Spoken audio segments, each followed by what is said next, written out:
안녕하십니까. 황태순TV의 황태순입니다. 오늘 2020년 2월 10일 4.15 총선까지 정확히 65일 남았습니다. 오늘 마침 2월 7일 황교안 대표 종로에서 정권 심판하겠다 라고 얘기한 이후에 보면 서울이, 수도권이, 전국이, 특히 보수의 심장이라는 대구 경북도 크게 요동치고 있는 것 같습니다. 그래서 이번에 구미을에 지금 출사표를 던지고 열심히 표밭을 갈고 있는 추대동 예비후보를 모시고 대구 경북의 정서 어떻게 변화하고 있는가, 또 대구 경북이 보수의 심장으로서 그만 제대로의 이름에 걸맞는 역할을 하면 어떠한 변화가 있어야 되는가 한번 같이 이야기 나눠보도록 하겠습니다. 안녕하세요. 안녕하세요. 예, 우리 추대동 후보는 예비후보죠 지금? 네, 예비후보입니다. 예, 추대동 예비후보는 저 정치판에서는 저의 보좌관의 한 10년 후배가 됩니다. 그리고 또 보면 그 보좌관 생활하면서도 보면 김윤환, 돌아가신 허주 김윤환 전 의원의 그 동생인 김태환, 네, 맞습니다. 예, 김태환 국회의원의 보좌관을 갖다가 한 8년, 10년 하셨나요? 10년 정도 했습니다. 그러니까 구미를 한 10년 동안 계속 구미를 갖다가 구미에서만 10년을 갖다가 국회의원 보좌관으로 역할하셨군요. 구미에 예산을 따고 사업 유치를 하던 그런 구미의 김태환 의원의 서울 국회 보좌관 생활을 10년 정도 했습니다. 네, 그렇죠. 뭐 아시겠습니다만은 예산 따고 정책 반영하고 이렇게 하려면은 서울에서 더욱하니 국회의원회관에서 그야말로 저쪽 행정부 공무원들과 끊임없는 밀고 당기기 했던 것이 10년. 네, 그다음에 맞습니다. 또 심재철 지금 현재 원내대표죠. 맞습니다. 심재철 의원 보좌관도 이제 했고, 예. 그다음에 또 원내대표 지냈던 정진석 의원의 국회 보좌관도 지냈고, 예, 맞습니다. 뭐 캐리어는 짱짱합니다요. 아유, 감사합니다. 그래요. 근데 우리 추 후보, 네네. 추 후보라고 할게요. 예비 후보지 예비 붙이는 게 길어지니까 추 후보. 네네. 지금 자신 있습니까? 네, 자신 있습니다. 자신을 가지고 또 뛰어가는 모습을 보여드려야 되지 않겠습니까? 그래요. 그래요. 우리 추 후보가 원래는 대구 출신이죠. 네. 대구에서 태어났고 영남고 그다음에 경북대학교에서 이제 석사까지 하고. 네, 맞습니다. 아, 그래요. 정말 재원인데, 근데 대구 경북의 그 뭐랄까 기류랄까 흐름이 예전과 좀 다르다면서요? 네, 많이 다릅니다. 어떻게 달라요? 예전 같으면은 무조건 한국당을 찍던 그런 기세, 그런 보수 정당의 그런 기세가 있었습니다. 그런 기세 때문에 과거 같으면은 특정 인사의 사진만 들고 다녀도 선거운동 할 수 있다. 그렇습니다만은 지금은 그 분위기는 완전히 바뀌었고요. 바뀌어가지고 우리 지역을 위해서 필요하다면은 보수 정당이든 진보 정당이든 필요하다면 선택을 하겠다라는 그런 기류가 많이 바뀌었고, 거기 대표적인 게 지난 2년 전에 선거에서 TK의 보수 심장, 보수의 텃밭이라고 하는 구미의 민주당 시장이 등장을 했습니다. 그렇습니다. 네, 그렇죠. 그 정도로 많이 바뀌어 있는 상태입니다. 그래서 제가 여쭤보고 싶은 게 그거예요. 2018년에 그 당시 이제 구미시장으로서는 대구 경북에서 유일하게 민주당 구미시장이 되지 않았습니까? 근데 아시다시피 구미라 그러면 예전에는 이제 경상북도 선산군 구미면 그 구미면 상무리에서 태어나신 분이 박정희 대통령입니다. 네, 맞습니다. 그래서 구미하면 박정희 대통령의 사랑이 지극할 것 같은데도 2018년에는 의외로 민주당 시장이 출현했어요. 네, 맞습니다. 근데 2년 동안 잘 못하잖아요, 솔직히 말해서. 아니. 맞습니다. 많은 좀 좌충우돌 하시는 모습이 보여진 건 사실입니다. 예, 그 좌충우돌도 좌충우돌이지만 보면 제 기억에는 박정희 대통령의 흔적을 참 지우려는. 그렇죠. 그 부분은 분명히 안타까운 게 이념을 가지고 박정희 대통령을 재단하다 보니까 아마 그런 일들이 있었는 것 같은데요. 박정희 대통령에 대한 브랜드가 구미를 대변하고 있고 그 브랜드를 대신할 수 있는 브랜드가 없는 상황에서 그걸 인연적 잣대를 가지고 그걸 무조건 없애겠다라는 거는 구미를 없애겠다는 거랑 똑같은 거거든요. 그렇죠. 근데 구미 같은 경우는 사실 외지인이 많잖아요. 아, 맞습니다. 지금 현재 본토 원주민이라고 표현을 하기도 하는데 그 본토배기 그리고 외지인 비율이 2대8 뭐 사람에 따라 조금씩 좀 다릅니다만 3대7에서 2대8 정도로 예. 많습니다. 외지인이 그러니까 저도 한번 찾아봤더니 현재 지금 전체 주민의 83%가 외지인이라고 그래요. 근데 뭐 물론 그 외지인에는 뭐 경북 인근에서 오신 분도 있고 수도권에서 오신 분도 있고 또 호남에서 오신 분도 있고 뭐 그러다 보니까 그런데 또 하나 저 구미가 이제 젊다면서요. 38.4세입니다. 뭐가요? 작년 평균 12월 평균 연령이 38.4세입니다. 이야. 이것도 조금 올라가 그렇죠. 예예. 저 최근에 저기 모 기업이 조금씩 빠져나가면서 근로자들이 조금씩 빠져나가다 보니까 모 기업이 어느 기업이에요? 예, 모 대기업이라고. 얘기하세요. LG 디스플레이가 빠져나가다 보니까 이게 젊은 근로자들이 좀 같이 빠져나갔습니다. 그러다 보니까 평균 연령이 좀 높아진 겁니다. 높아진 게 38.4세입니다. 이야. 그러니까 그러다 보니까 앞서 말씀하신 대로 2018년에는 현재 민주당 시장을 뽑을 정도로 그야말로 어떻게 보면 조금 이변이 있었습니다만은 그로부터 한 1년 반, 1년 한 7개월 흘러가면서 결국 그 민주당 출신 시장이 보여주는 모습은 박정희 대통령 흔적 지우기. 맞습니다. 그 화나죠, 사실은. 화나는데 자 그런 가운데 사실 지금 많은 사람들이 요즘 대구 경북에 대고 이런 얘기를 해요. 최근에 보면 이제 중앙 정치의 흐름이 황교안 대표가 이제 그 이번에 종로 출마 선언 직전까지만 해도 대구 경북이 우선 물갈이 되어야 되는 거 아니냐. 대구 경북의 현역 의원들이 사실 지난 2년 3년 동안 해놓은 게 뭐냐. 지난 2016년 총선 때 이른바 진박 감별한다고 대구 경북에서 그 난리를 피우다가 결국 정권을 잃지 않았느냐. 진박 감별사도 계셨고. 그 진박 감별 이후에 정권을 잃었고, 진박 감별 이후에 정권을 잃고 난 다음에 한 3년 문재인 정부가 그야말로 폭정을 거듭할 때 대구 경북 의원들 그냥 숨지고 있지 않았느냐. 용기 없는 거 아니냐. 이제 바꿔야 되는 거 아니냐. 이런 분위기 있는 거예요. 실제로 있습니다. 실제로 있고요. 대구 경북 근데 저는 그 TK 물갈이론이라는 용어 자체는 조금 제 개인적으로는 반대를 합니다. 왜냐하면 왜요? 의원 개개인을 평가를 해야 되는 거지 지역을 기준으로 TK다 라고 해가 TK 물갈이론 예를 들어 다른 지역으로 치자면 PK 물갈이론 TK 물갈이론 이 용어 때문에 오히려 최근에 살짝 반감도 있는데 TK가 대구 경북이 TK가 무슨 죄인이냐. 그렇죠. TK 물갈이론이 아니라 TK에서 저 국회의원을 지내시는 분 한 분을 평가를 해가 그분들이 분명히 과가 있다면 거기에 대한 평가를 하시는 게 맞지. 그게 TK 물갈이론이라고 해야 지역을 기준으로 그렇게 호칭을 해버리는 거에 대해서는 조금 반감이 있으신 것 같아요. 저도 그래요. 사실 보면 뭐 대구 경북의 흔한 얘기로 너무 만만하다 보니까 대구 경북을 갖다 후려치는 것이 아닌가 하는 그런 반감이 있을 법도 해요. 근데 우리 보수 정당에서 대구 경북 TK에 대해서 되게 만만하게 보는 것 또한 사실이지 않습니까? 그렇죠. 근데 그래서 뭐 대구 경북 지역 국회의원은 동메달이다, 타 지역 국회의원은 금메달이다 이런 말씀 누군가 하셨었는데 아니 막상 옛날에 동메달이 아니라 목메달이라고 했어요. 나무 문자.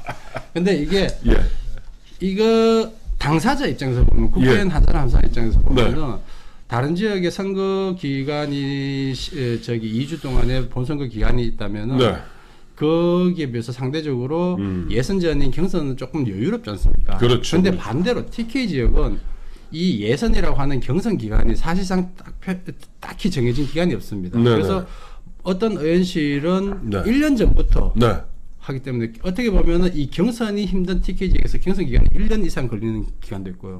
그 기간은 굉장히 치열합니다.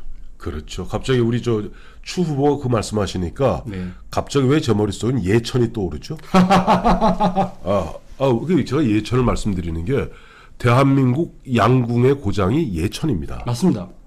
근데 대한민국 양궁은 예선이 어려워요. 맞습니다.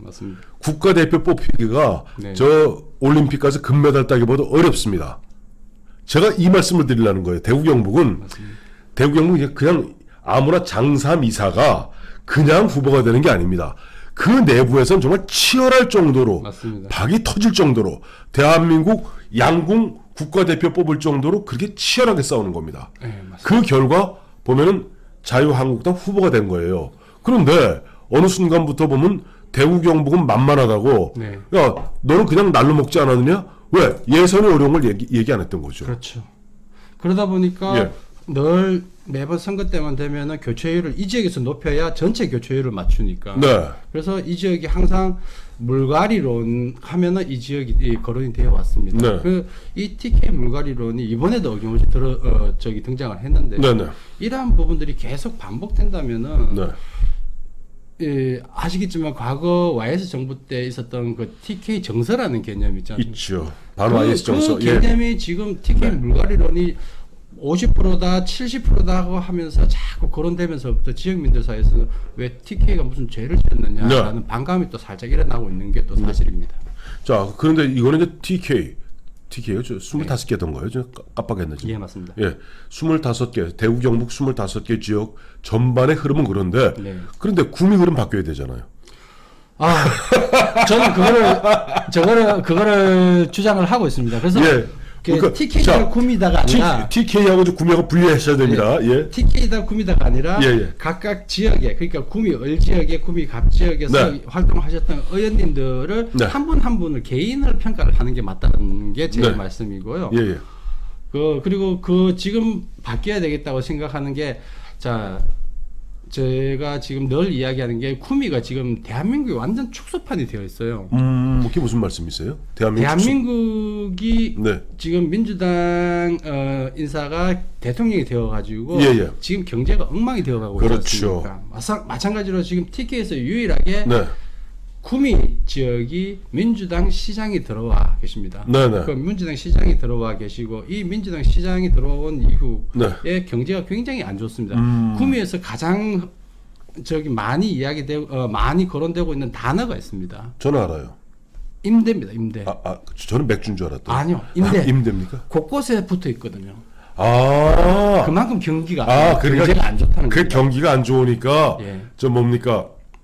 그 가게들이 다 빠지고 영어로 하면 리스, 예, 우리로 하면 임대, 턱턱 예. 붙여 그 얘기 말씀하시는 임대라는 단어가 예. 곳곳에 붙어 네. 있습니다. 그만큼 경제가 안 좋습니다. 예. 경제가 안 좋은데 똑같은 상황이 또 하나 뭐가 있냐면은 네. 이러한 경제가 안 좋은 상황이라면은 네. 누군가는 그에 대한 책임을 져야 되는데 그렇죠. 아무도 책임을 지고 있지 않습니다. 그런 상황이 지금 구미가 네. 대한민국 축소판이라고 제가 그래서 말씀드리는 거예요. 그렇죠. 근데 좀 추 후보가 이제 보면은 선거에 나가고 이제 65일 남았으면은 네. 내가 구미 발전을 위해서 내 고향 구미 발전을 위해서 내가 무엇을 하겠다. 네. 또 무너져가는 대한민국을 갖다가 다시 바로 세우기 위해서 무엇을 하겠다는 그런 비전이 있을 거 아니에요. 네네. 우선 구미부터 한번 얘기해 보세요. 자, 구미는 지금 가장 시급한 게 네. 경제 문제입니다. 네네. 경제 문제인데 네. 과거에 제가 김태환 의원을 모시면서 실무를 10여 년 정도 봤을 네네. 때는 네. 대기업이 빠져나가려고 하는 걸 최대한 늦추려고 많은 노력을 했었습니다. 네네. 근데 이게 2016년도에 김태환 의원이 낙선된 이후 예. 급격하게 그동안 늦추면서 유지해왔던 네. 대기업의 외부 유출 현상이 예. 급격하게 2016년 이후에 이루어지고 있고 예. 그 대기업 하나가 빠져나가면은 관련 협력업체들이 빠져나갑니다. 그렇겠죠. 그러다 보니까 구미 경제가 눈에 보일 정도로 막 안 좋아지고 있는 상황입니다. 근데 당장 그렇기 때문에 그에 대한 대안으로 지금 단기적으로는 네. 대기업의 추가 투자가 절실히 필요한 부분이고 제가 그래서 네. 출마를 결심하자마자 가장 먼저 한 일이 네. 대기업을 찾아가서 네. 거기에 대한 구미의 추가 투자를 협의를 하기 시작했습니다. 지금도 네. 협의를 하고 있고요. 네네. 그래서 제가 공약으로 냈었던 게 단기적으로는 구미의 대기업의 추가 투자를 유치하겠다. 네. 제가 공약을 내세웠고 예. 가능할 것 같습니다. 네네. 네네. 그리고 장기적으로는 네. 구미의 산업 구조를 좀 더 바꾸고 최근에 대구의 통합 신공항이 위치가 결정이 났습니다. 저기 옮겼잖아요. 어디에? 의성하고 군위하고 의성하고 군이고 그 중간이죠. 네, 예. 근데 의성하고 군위하고 되면은 바로 구미하고도 멀지 않네요. 반경 한 10km 내에 구미가 위치를 합니다. 그렇죠. 그런데 구미는 뭐 아시다시피 네. 산업 내륙 수출 기지로서의 그러한 경험과 기술 그리고 인력이 존재하는 곳입니다. 그래요, 맞아요. 그러니까 이 통합신공항이 생긴다면 통합신공항과 관련된 관련 산업들이 반드시 필요하거든요. 네네네. 그래서 제가 그 부분에서는 출마의 변을 말씀드릴 때도 그랬고 별도로 자료를 통해서 제가 공약으로 발표를 했습니다. 통합신공항과 관련된 항공정비 산업을 비롯한 이런 관련 산업들을 반드시 유치를 해야 되고 이 또한 빨리 준비를 해야 됩니다. 그래서 제가 국회의원이 되면은 바로 이 부분을 최대한 빨리 준비하겠다고 말씀까지 드렸었습니다. 그래요. 이제 구미 입장에서는 그렇지만 앞서도 말씀하셨습니다만은 구미가 결국 대한민국의 축소판이다라고 말씀하셨고 제가 이제 모두에 말씀드린 대로 대한민국은 서서히 지금 침몰에 가서 더 이상 어떻게 보면은 복원력을 잃을. 이번에 만약에 4.15 총선에서도 만약에 저쪽 문재인 정부 문재인 정권이 만약에 뭐 방어를 한다면은 대한민국은 이 복원력을 잃어서 이제 완전히 돌이킬 수 없이 빠져들어가게 돼요. 이런 부분에서 지금 황교안 대표의 어제 그저께죠. 2월 7일 종로 출마 선언을 갖다가 대구 경북 지역에서 어떻게 받아들이고 있나요? 당연한 선택이었는데 결정이 좀 늦었다. 그래서 조금 아쉽다라는 반응들이 많으셨고요. 그렇지만 그렇게 됨으로써 이제 다시 한번 전열을 정비하고 이번 총선을 칠 수 있지 않을까. 그리고 이번 총선이 많은 분들이 그렇게 생각을 하십니다만 이번 총선이 단순한 국회의원 한 명 한 명을 뽑는 선거가 아니라 크게 보면은 대한민국의 운명을 결정 지을 수 있는 선거가 될 거다. 그리고 이 결과가 얼마 지나지 않아서 있을 대선까지 연결되기 때문에 그 부분을 저희 정치를 아니면 후보자들보다 더 시민들이 더 많이 알고 계시더라고요. 예, 그렇죠. 그래서 이 선거의 중요성을 더 많이 이야기를 하고 계시고 그래서 반드시 돼야 된다.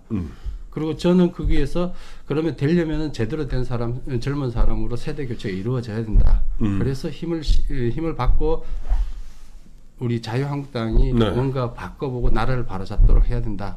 그렇게 하겠다. 열심히 뛰겠다. 이런 말씀을 올리고 있습니다. 그래요. 그러니까 이제 추대동 후보 같은 경우는 사실은 어제 2월 7일 보면은 황교안 대표의 그 종로 출마 선언이 굉장히 보면 아마 희소식이었을 거예요. 왜냐하니까 황교안 대표가 그런 어떤 어려운 결단을 함으로써 결국 그다음 황교안 대표는 아까 뭐 우리 추 후보는 우리 지역을 갖고 물갈이하는 건 좀 그렇지 않느냐. 하지만 어쨌든 뭐 지역 뺍시다. 어쨌든 자유한국당 내에 옥석을 구분하면서 대폭적인 물갈이 할 수 있는 동력이 생긴 거예요. 맞습니다. 그러다 보니까 지금 추 후보 같이 어떻게 보면은 지금 현역한테 도전하는 입장에서는 굉장히 기쁜 소식이라 할 수 있겠죠. 낭보죠. 어떻게 보면 분명히 낭보는 맞습니다. 근데 구미가 험지가 되어 있어요. 아까도 말씀하셨잖아요. 그 외지인이 83%라면서. 아니 그 외지인보다도 저 같은 정치 신인 입장에서는 현역 의원하고 공천 싸움을 해야 됩니다. 그런데 구미에 또 다른 현역 의원이 존재하고 계세요. 그게 무슨 말이야? 구미 시장이 민주당이다 보니까 아마 민주당에서 반드시 이번 총선에서 경북에 국회의원을 만들어야 되겠다라고 하신 것 같아요. 그런 마음을 먹었는 것 같은데 그래서 민주당의 비례의원이 이 지역에 지금 벌써 2년 조금 더 됐을 것 같습니다. 그 사무실 내고 활동을 하고 계세요. 이름은 얘기하지 마세요. 그러니까 굳이 알려줄 필요 없으니까. 사람들한테. 그러니까 경선도 현역 의원하고 싸워야 되고 경선을 통과하더라도 이 현역 비례대표 국회의원하고 싸워야 되는데 현역 비례대표 국회의원 뒤에는 또 보이지 않는 민주당 시장이 계세요. 그래요. 그러니까 이만한 험지가 아마 전국에서 찾아보기 힘들 거예요. 뭐 그래서 근데 또 한 가지 아까도 말씀하셨습니다만은 평균 나이가 38.3세라면서 38.4세라면서요. 그러니까 지역 유권자들의 나이가 젊고 또 보면 우리 추 후보도 사실 뭐 젊다 하지만 제가 알기 1970년생 개띠를 알고 있어요. 네, 맞습니다. 그러면은 70년생이면 어영부영 50입니다. 그러니까 뭐 젊은 것도 아니에요. 만 49세입니다. 만 49세. 만 49로 하시죠. 선거 나이로 49세인데요. 선거 나이 49세입니다. 그러다 보니까 어떻게 보면 그런 지역에 경북의 다른 지역 같은 경우는 평균 연령이 거의 50, 60 될 겁니다. 그에 비하면 또 굉장히 또 유리한 측면도 있죠. 그래서 적극적으로 젊은 후보답게 가급적이면 젊은 사람들하고 진짜 터놓고 얘기를 하려고 합니다. 그래요. 자, 우리 보면 65일 남은 총선 그야말로 앞서 말씀드렸습니다마는 침몰하고 있고 무너져가는 대한민국이 그야말로 수렁으로 빠져들어가느냐 아니면 다시 복원해서 다시 한번 우리가 도약의 길을 가느냐, 국가의 운명을 가르는 그런 중요한 총선이기도 하고, 네. 또한 현재 지금 대한민국은 뭐 대표적인 이제 김무성 의원 같은 분인데 정확히 하면 1996년 체제입니다. 맞습니다. 1996년, 그리고 1996년 15대 총선 때 당시 김영삼 대통령, 야당에는 김대중 총재가 심어놓았던 사람 대표적인 게 추미애 아닙니까? 네, 이쪽 김무성 아닙니까? 맞습니다. 이런 사람들로서 이미 24년을 갖다가 여의도 정치권을 갖다 지배해왔고 주물러 왔습니다. 이제는 그야말로 뭐 중간중간 뭐 있었습니다만은 4반세기 만에 제대로 된 어떤 정치판도 뭔가 세대 교체가 필요한 시점에 뭐 추대동 후보 좀 용기 있는 출사표 던졌는데 끝으로 짧게, 길지 않게 짧게 네. 어떤 각오 한번 다짐해 주시죠. 예, 가장 젊은 후보라고 지역에서 열심히 말씀드리고 다닙니다만 젊은 후보가 뭔가 다른 모습 보여드리겠습니다. 책임지는 정치, 그런 정치를 우리 자유한국당에서도 그런 모습을 보여줄 수 있구나. 그런 것들을 제가 몸소 실천하겠습니다. 추대동이었습니다. 감사합니다. 네, 감사합니다.